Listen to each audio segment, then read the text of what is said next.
Or finally, Lionel Richie comes on stage and he sings his love songs.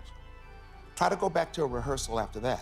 All night long, all night, all night long. We didn't really think of it as being this long. It's just going to be a break for a minute to kind of get everybody's attitude down a little bit. It's just that right after that, All Night Long happened.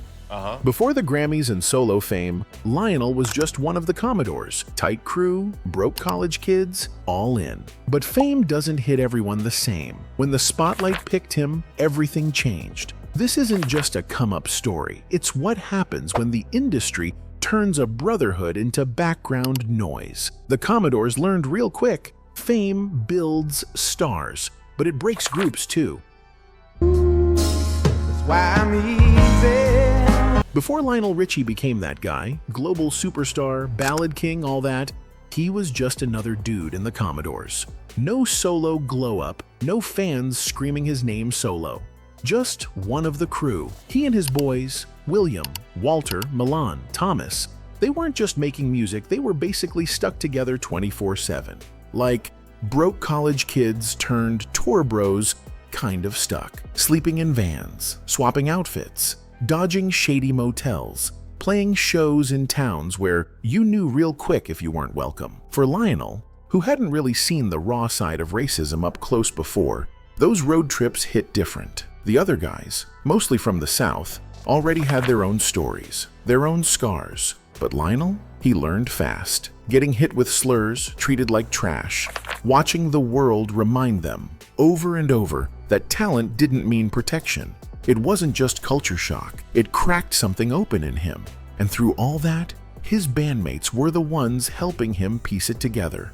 Real ones. So when Lionel started blowing up, and the spotlight started turning his way, more than theirs, walking away from them wasn't just about music or contracts. It was like leaving family. Not the clean kind of break either.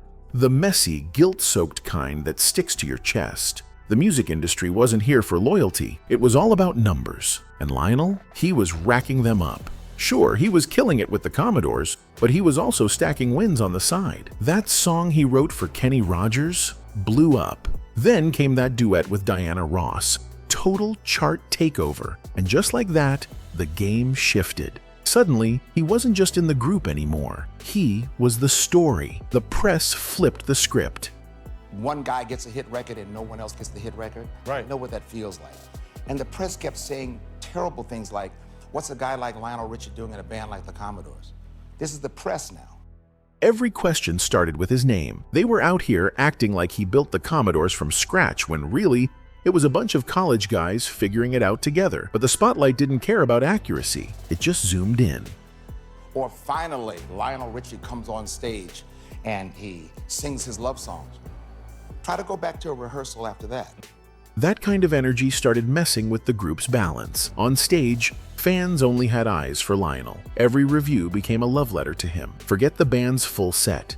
People only wanted to talk about the moments he sat at the piano, sang his heart out, and left everyone shook. And then one critic dropped the line that hit like a slap. What's a guy like him doing in a funk band like this? That one stung. You could feel the tension shift. That one review wasn't just hyping Lionel up, it low-key lit the match. Like, okay, maybe he didn't belong in the group anymore. Maybe he was meant to go solo. And once that idea was out there, it didn't go back in. Everyone could feel the shift. Lionel was spiraling, stuck between not wanting to ditch his brothers and knowing deep down that the door was cracking open. He wasn't chasing a solo deal, but the deal was chasing him. The label was pushing.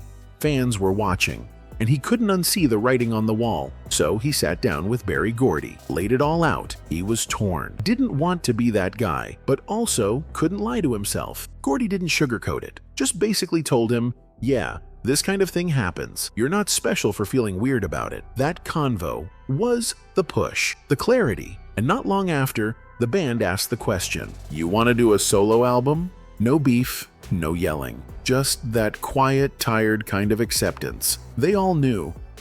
We didn't really think of it as being this long. It's just going to be a break for a minute to kind of get everybody's attitude down a little bit. It's just that right after that, All Night Long happened. Uh-huh. Endless Love. Lionel said yes, and once he did, it snowballed. One solo album became 2, then 3. He went full pop star mode, huge hits, stadium tours, the whole machine. Can't slow down all night long. Hello, the momentum was crazy. There was no turning back. All night long, all night.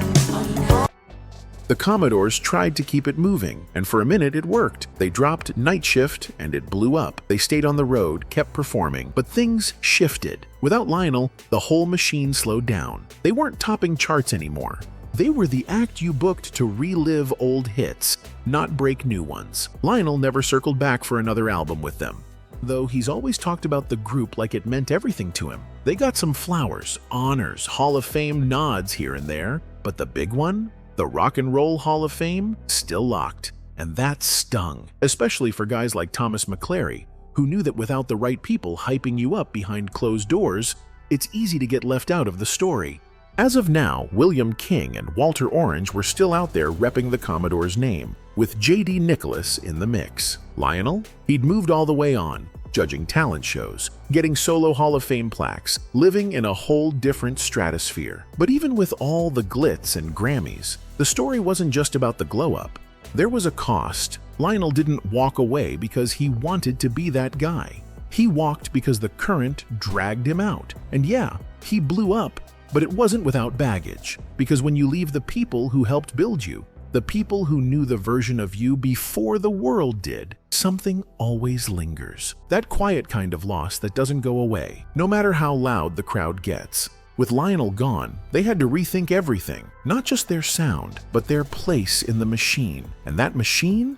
It was Motown. The label that once boosted them was now quietly backing away. Being signed to Motown was a big deal for the Commodores.